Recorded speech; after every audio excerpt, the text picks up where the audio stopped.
The Book of the Damned, by Charles Hoyfort, Chapter 5L. As to other falls, or another fall, it is said in the American Journal of Science, Series 1, Volume 28, page 361, that April 11, 1832, about a month after the fall of the substance of Kreanoff, fell a substance that was wine yellow, transparent, soft, and smelling like rancid oil. Monsieur Herman, a chemist who examined it, named it sky oil. For analysis and chemic reactions, see the journal. The Edinburgh New Philosophical Journal, Volume 13, page 368, mentions an unctuous substance that fell near Rotterdam in 1832.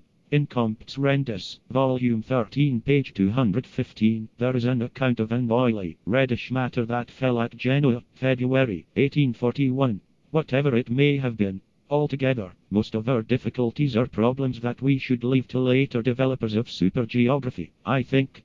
A discoverer of America should leave Long Island to someone else.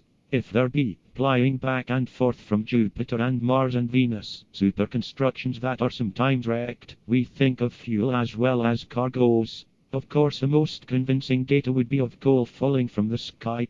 Nevertheless, one does suspect that oil-burning engines were discovered ages ago in more advanced worlds. But, as I say, we should leave something to our disciples, so we'll not especially wonder whether these butter-like or oily substances were food or fuel. So we merely note that in the Scientific American, Volume 24, page 323, is an account of hail that fell in the middle of April 1871 in Mississippi, in which was a substance described as turpentine. Something that tasted like orange water in hailstones about the 1st of June 1842 near Nimes, France, identified as nitric acid. Journal de Pharmacie, 1845, page 273. Hail and ashes in Ireland, 1755. Scientific American, Volume 5, page 168.